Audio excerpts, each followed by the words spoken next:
Thorsten Quaeschning of Tangerine Dream, welcome to 69 Faces of Rock. How are you doing today? Quite fine. I was on a strange, like private concert yesterday, and t tonight is gonna be very strange and different. Today I'm visiting Mayhem. It's a very dark metal band, and tomorrow is my birthday, so I'm celebrating my birthday with the Tangerine Dream people and some people from Mayhem.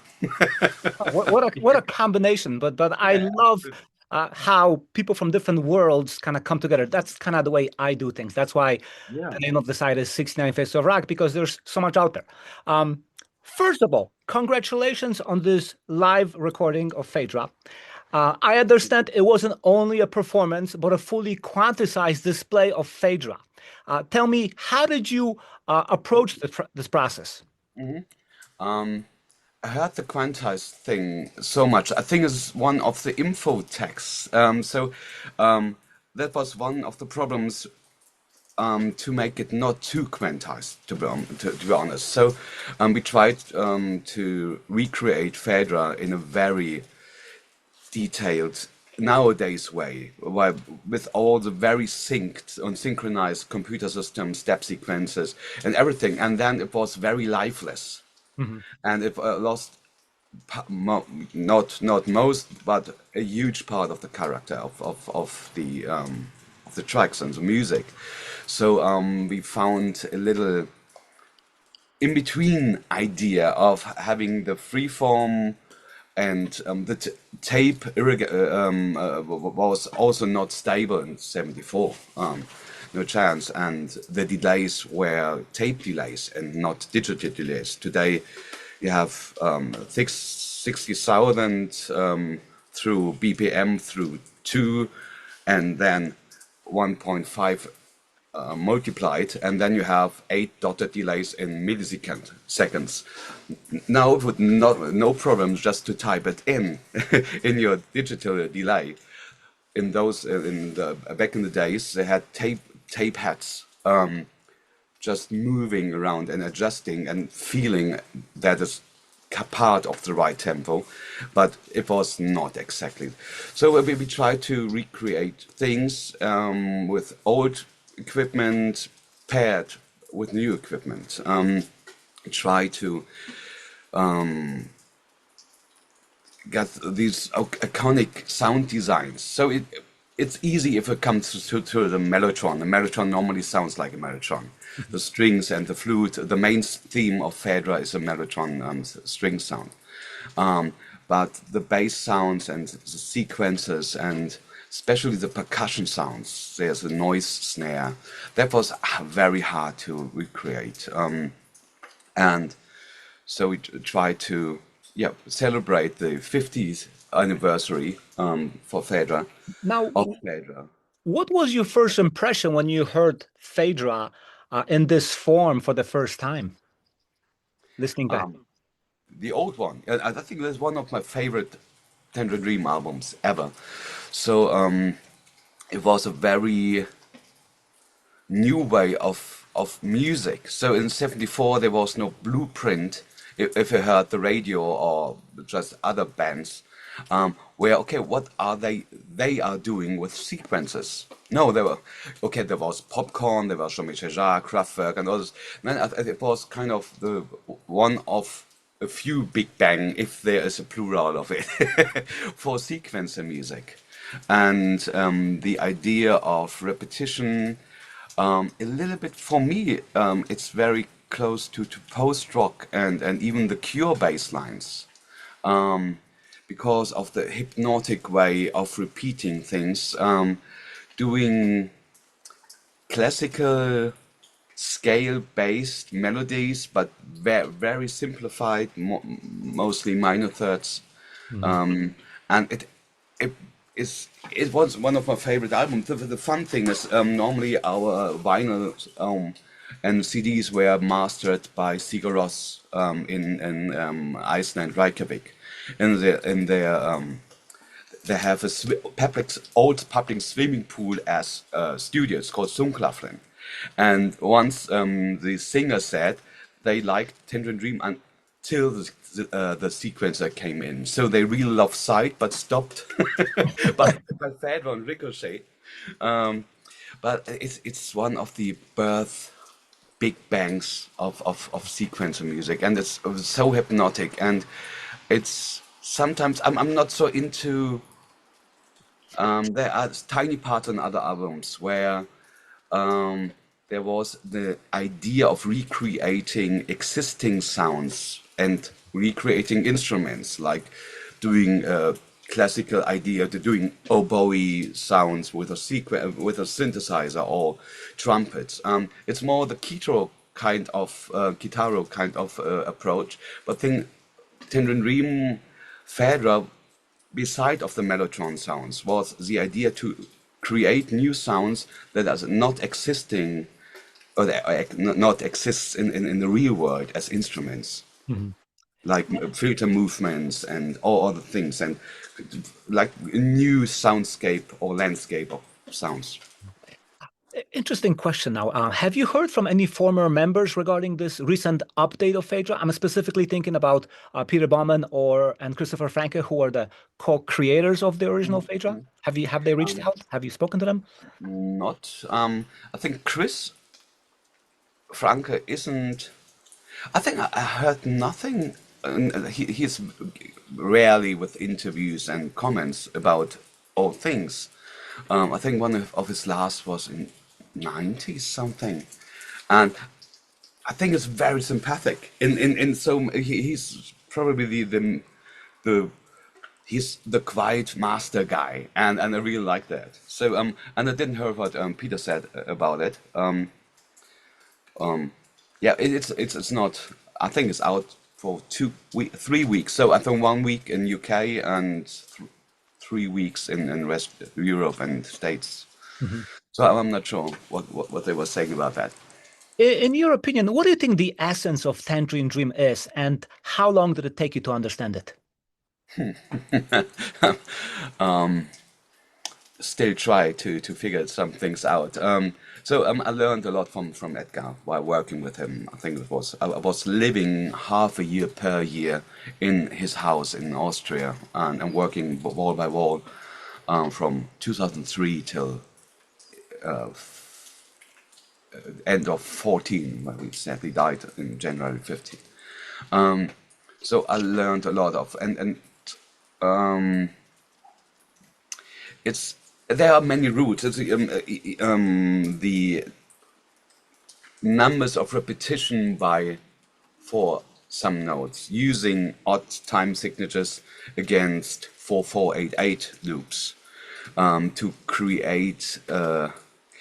If you use quarts and septimes in music intervals, it builds tension and is leading to normally the eighth, the five, or back. And there are ideas of using odd sequencer loops to do things like that, to build tension with polyrhythms, and then release things and keep it rolling. The idea of, I think I said melodies about Phaedra, but I think the absence of melodies and the idea of motifs, like short melody lines that appears 3-4 times a track, and not the big chorus-esque Chariots for Fire thing. It's a very different approach of having like 4-5 note lines that appears and disappears, but not leading to the big chorus main thing, sing-along part. That's an interesting answer. Now, if you were to name 5 Tangerine Dream records that define the band to you, what would those 5 albums be? And it's a tough question for me as well. 5. I know, out of 132. Yeah. I think Sight and Phaedra Phaedra or Ricochet. But I think if it comes to sequencer, Ricochet was 1 year later, so they knew some things about sequencers that they didn't knew about it in '74. But I think the huge rolling bass of Phaedra is unbelievable. Sight is the idea of ambient music and movements and leaving space. Exit, I would say exit, or yeah. Be because okay, different lineup. And Johannes Schmöding brought more melodies and more grippy structures into it, but it was also led by the invention of computer system where you can play things on and just arrange things inside the computer, and new instruments like the PVG, the DX7, and were completely new sounding compared to the very normal substructive synthesis form analog synthesizer from the 70s. I would also add from the 80s Underwater Sunlight. It's not official written by Hasslinger, but it got his fingerprints all over it. It was Franke Fröse Hasslinger. Unbelievable good sounding album, new approaches. The piano intro is unbelievable great. It's new age in the best form new age could ever been. So there was a quote by Edgar: "The idea of new age music are two big pieces of cream cake." Sometimes it's true, but I think Underwater Sunlight is an unbelievable good thing, and it sounds fresh, new, and it doesn't sound dated to me today. There are other albums. Maybe led also by was new synths, were new synths, and they were sounding in the moment you unpacked it, unbelievably great. But some sounds are sounding so dated today from that perspective, but not Underwater Sunlight. And yeah, so the shameless Selbstpromotion section. No, I really like Raum as well, because Raum is different sounding, but has the ideas of the And old we'll get to structures. it separately, so don't give everything away, because I have specific questions about Raum. Okay. But before we get to that, where do you feel Tangerine Dream, under your leadership, is heading musically? To take care of the heritage without being a museum. So taking care for it, but also heading and longing for new things. Try to find it's probably not possible to find a chord structure that was unused until now, because it's not so many chords, but to find a not so overused idea of motives, melodies, chord structures, sounds, and all together all the roots and ideas and things that Edgar learned from his music and taught me, brought to the next idea, brought to the next album, and to carry on. And maybe it would have been easier just to play the 80s and 70s albums like some other bands. I think it would be safe. Yes, it would be much safer for business-wise. But the idea to have the opportunity to fail big, or sometimes have a kind of a moment of luck when you're sitting there and I think, okay, this is sounding at least okay. It's always hard to judge about their own music, but to the longing is the idea, and the kind of the progress, longing for the next steps. Mhm. That's the idea. Have you received any instructions from Edgar prior to his passing as to what he wanted you to do and accomplish? Yeah. So in summer 14, we changed the lineup drastically. Before there was saxophone and percussion, unbelievable good played, but usual played electric guitar all over everything. And Edgar then invited Ulrich Schnaus as the fourth member. And the last tour in Australia was Edgar, Ulrich, Hoshiko, and me. And the idea was to return to what is maybe the core of Tangerine Dream, which is sequencer-driven music and electronic music combined with violin. But the violin is the way Hoshiko plays the violin is very different to normal classical approaches about looping effects and sometimes triggering sounds. So it's more like synths, and it's morphs into music, the music as well. The idea was also a lot of things, trying to gain contrasts from sandpaper to satin. Also with totally order against chaos, things like and this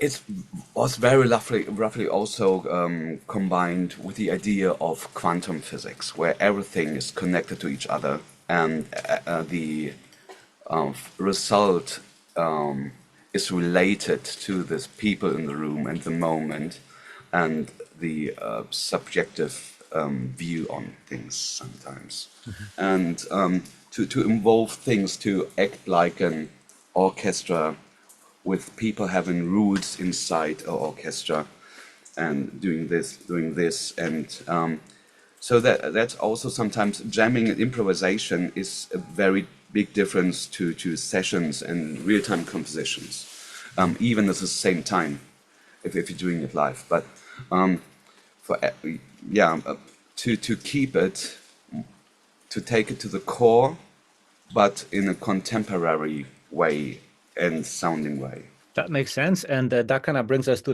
the studio album you just mentioned, Raum, which actually I think does exactly what you just explained. So, can you tell me about the creation process of this record? It was a very intensive time in my whole music career. Is a big word. Let's say just the last 25 years, because it was COVID, and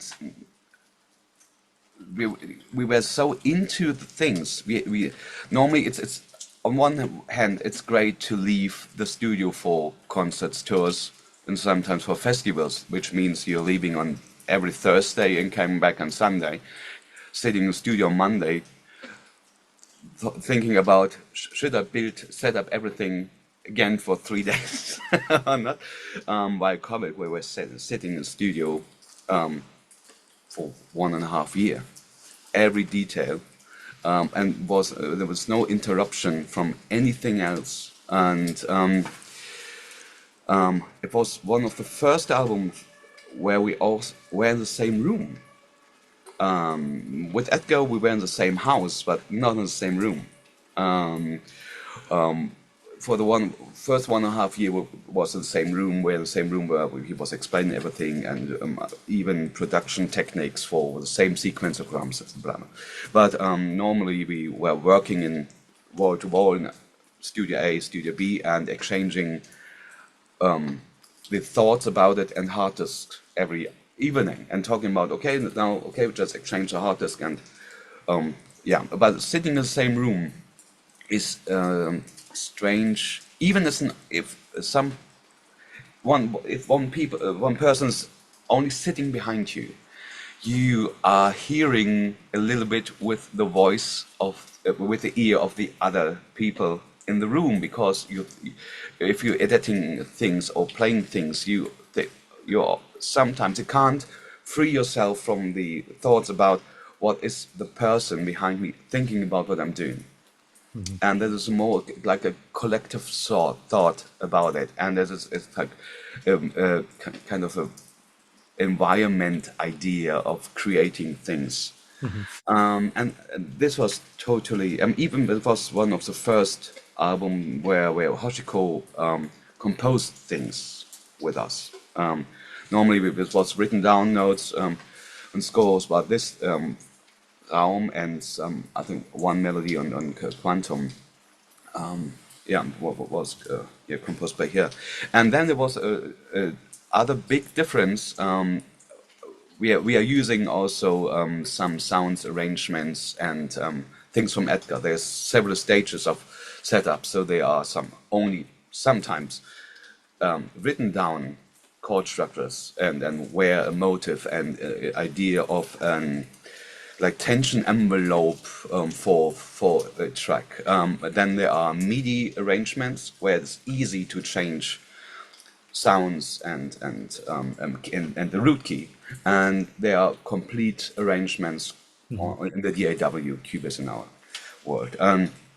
And what we did with Quantum Gate, the album before, we composed things before, after, or above it, but not interact with it. And it was only 5 years in between, and there's an unbelievable software called Melodyne, where it's kind of changing the DNA of things, so it works polyphonic, and you can insert a polyphonic structure, single track, and change a note inside a chord. So we are able to even play Edgar on our compositions, even if it was important to me, this is not a minor, this is a minor 9. And though we could add a minor 9 on Edgar's track. And and this wasn't possible at Quantum Gate. This was the polyphonic pro version of Melodyne doesn't exist in 2018. So until 2022 till 2020 till 2022, where we recorded Raum, the software was available then. And I think the collective idea, and we're doing the same now because it works quite well, sitting in the same room. And so we have all our own studios and sitting in our own, but regularly 3 to 5 days a week, we're sitting in the same room and talking about the music we are doing. And this is a big plus. Now, you've noticed that there were some sounds and even creations left over from Edgar. How much more is there in the archives, written songs or recorded sounds by Edgar at this point? There is really a lot. And I'm not so tied up in my real world life in the studio. Edgar was, but not on hard disks. Sometimes it's he hated to back up things the right way and name things before he was recording the audio track.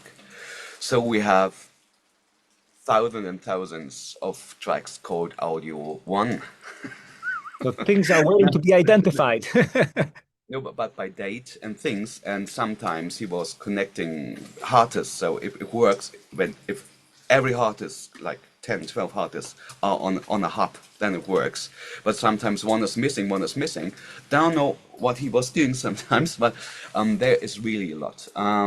One of the hardest tasks is, which was normally one of his main jobs, to be honest, saying what is too much on my compositions. I try to be more brave now and try one single sound that stands for its own. I had a time around maybe 2005, 6, 7, 8, where I love stacking things so much. So you have a strong lead sound, and then you have a bell on it, and you have a choir on it, and it's nice, but it's at the end of the day, it's white noise because of every frequencies. And Edgar said, okay, mute that one, cut that 8 bars out. The problem is he was recording things on the same way, and now I have sometimes 5 different bass lines from Edgar, and now I'm the one who chooses or the biggest problem to mute four of them. That's the art of editing. Um, Yeah. how was Ram received by the fans? I think quite well. So I really like love numbers for things. Don't know why. I can't do names. It's so good in my life. But it was the best chart entry of Tangerine Dream in Germany ever. Mhm. Was 39, and I think White Eagle was 41. It was number one dance charts UK for a strange, very strange day reason. Chart-wise, someone is there is kind of a jury saying this is dance, this is rock. Don't know why. So today we are this week we are UK metal and rock and metal charts number one in UK this week with the 50 Years of Phaedra album. There you go. So for some reason, Raum was in the dance charts. It's not our decision. It's someone else's decision. It's on the chart committee. Don't know why. And the 50 Years of Phaedra is rock and metal charts number one. There you go. You're all over the place. Is there any new music being worked on at this point? Yeah. Um, we have a deadline in May, so we are recording the new album since 1.5 years. Was a lot of concerts, so was with like break intervals, but yeah, our deadline is in May, so it's gonna be released in September, October. Depends on the grounding things. Just pressing plant, like vinyl pressing took sometime 3 months, 4 months these days. So we're waiting for the vinyls, and so it should be September, maybe October, September would be better. Sounds good. Now, recently you did a project with Steve Rothery of Marillion called Bioscope. What can you tell me about it? Oh, it was planned so long, and it was so we regularly met 1.5 week per year in December normally, because we had to deal with our touring schedules, which is unbelievable. So normally, Tangerine Dream are playing more summer festivals, and I think I never played in January for some reasons, and Marie are playing January, so we had no shared time frames except 1.5 weeks before Christmas, and and I think it was started 18. So we met on the Cruise to the Edge, with is a cruise festival starting in I think Florida, was Miami or Key Biscayne. I think it was Miami, and it goes around to Jamaica and Mexico, and you're on a ship, and it was with bands with Steve Hackett, yes, King Crimson. Okay, it's called Cruise to the Edge because of the album Close to the Edge. So yes, are always the main act, and Saga and Marillion, and we met there, and then he invited me to a concert in Berlin. Was drinking coffee and thought, let's do something together somewhere. I think it took another half a year, then he came to my studio, and it was the first guitar player who ever asked me for a MIDI clock to sync his tremolo, and I thought, this is a guy I wanted to work with. And he's a brilliant guitar player, sound-wise and melody-wise. And I'm using the word melody not always in a good term mood, but if Steve is playing melodies, these are hook lines, and he's doing very vocal line-ish things with his guitar. So it's like having a singer on when he's playing the guitar and the melodies, and we get along so well together. So I think, okay, Steve is one of the most nice guys I ever met. So he's a very calm, very polite, very quiet. So why should is unbelievable cool. And so we then I had a solo tour in UK. So there was the opportunity to. I need always my modular system and some Moogs, and it's sometimes hard to get these things in the backline company. So if I was playing solo shows in UK, I spent after the tour some days with Steve in the record club, which is the studio of Marillion. and recording this album. And it took 5-6 years to complete it.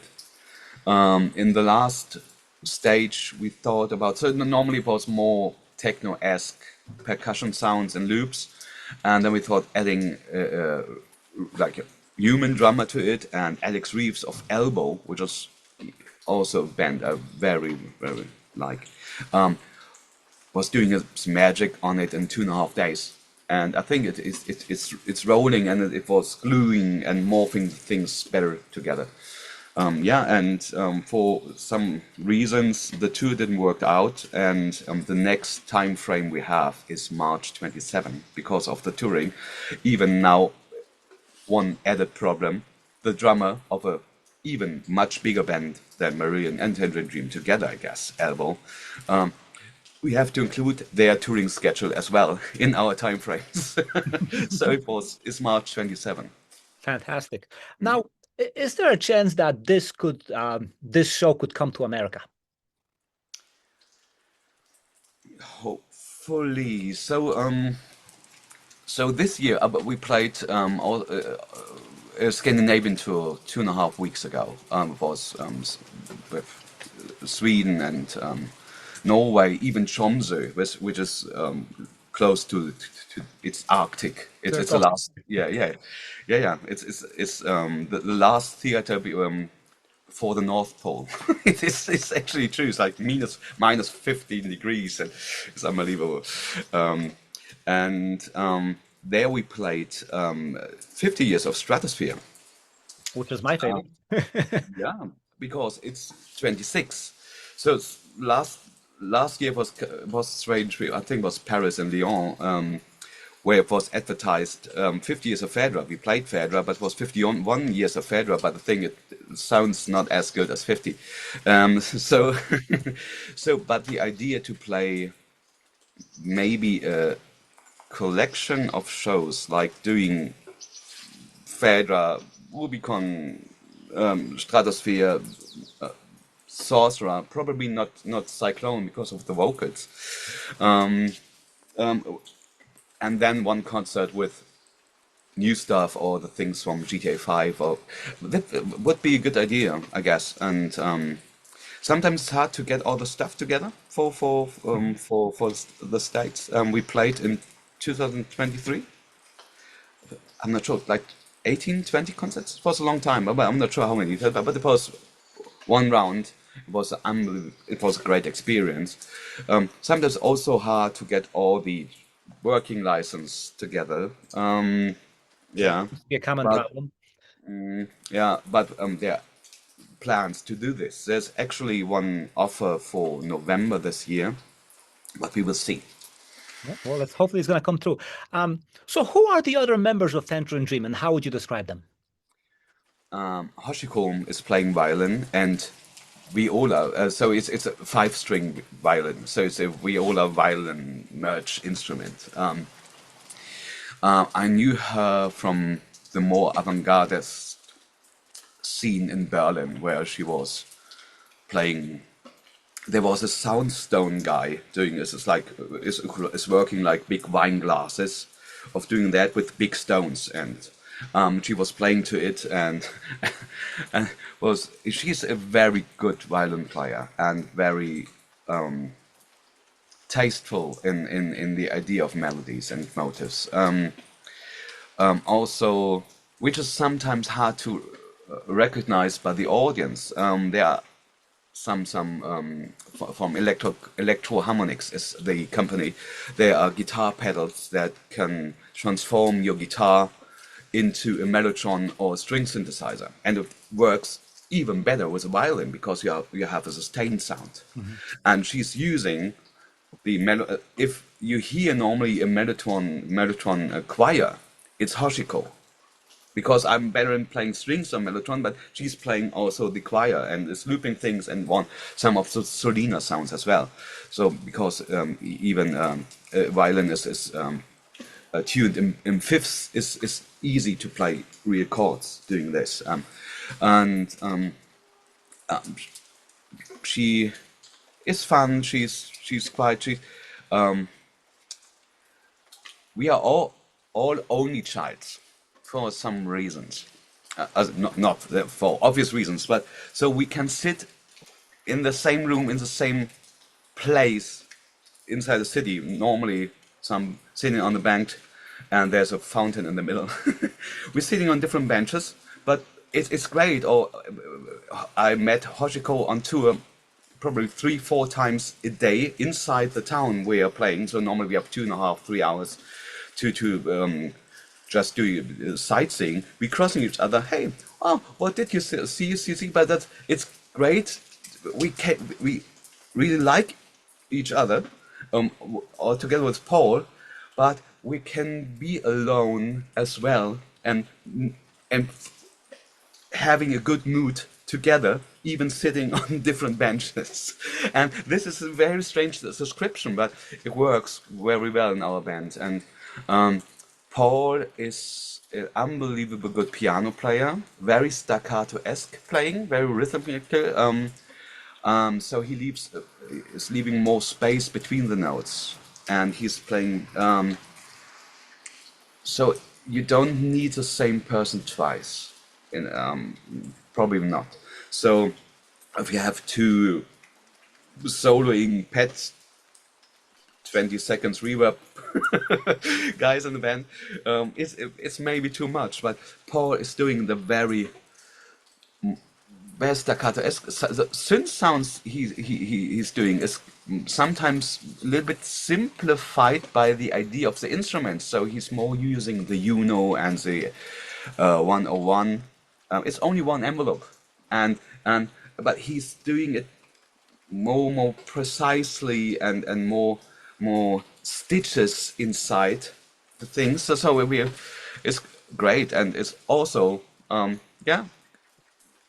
quiet guy which can have fun on tour, and we all love working and doing things and playing and sitting in the studio. And there's also a thing that's we have no one with a superstar attitude, renting too expensive cars to no, we are buying instruments and sitting in the studio, and and even Hoshiko.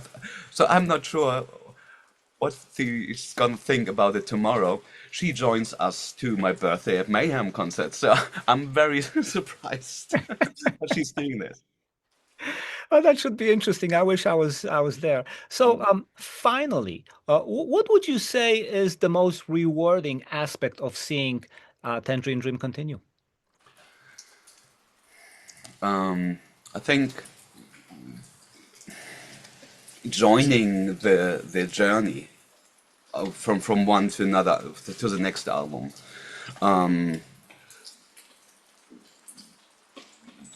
Try to. So the one of the things of instrumental music is that you don't give a very crystallized thought to the listeners, because you have no lyrics and no text. And so the idea is to trigger thoughts and anything. And if you can get along with that, if you don't need the clap your hands thing in the middle, I think probably this would be the music for you. And on concerts we are playing a free-form composition session for in every show for 20 to 60 minutes inside the concert. So we are just this is the root key is related to the resonance sound tone of the room to get it more shaky, and then in the good world we are connected and synchronized to one tempo and clocks, and then we are playing music, fresh music that's related even to the reaction of the audience every night, and this is new music every night, and some so-called main set we play old tracks, new tracks, and very old tracks as well, but completely create music created in the moment as well. And and the idea of doing long-form music is also quite interesting, and maybe sometimes people are not used to things like that, and sometimes record companies hate you for that. To have the order of the tracks are differing from CD, streaming, and vinyl for some reasons. I think people listening to vinyl have more time in the moment to recognize the music. So on vinyl 1, side A is only one track. On vinyl 2, side B is only one track. If you would do this streaming wise, and some people skip the first track, after 10 seconds, you would lose everything about that. So different orders, but the idea of getting used to, of have the time to hear long form music that with involving atmospheres and taking time to explore single things, even a sequence moving from -15 to +15 right, from left to right, inside the mix, to get the kind of immersive idea and a little bit a hint of old classical tracks, and not the 2.5, 3 minute thing, which doesn't work for us. So I really love things like this, 50 minutes, 20 minutes. And if you can find the time to hear things like that, I think you have fun. Thorsten, thank you so much for taking the time to speak with me, and you're doing a wonderful job with Tangerine Dream. Keep it going for as long as you can. Thank you so much. There's no plan B.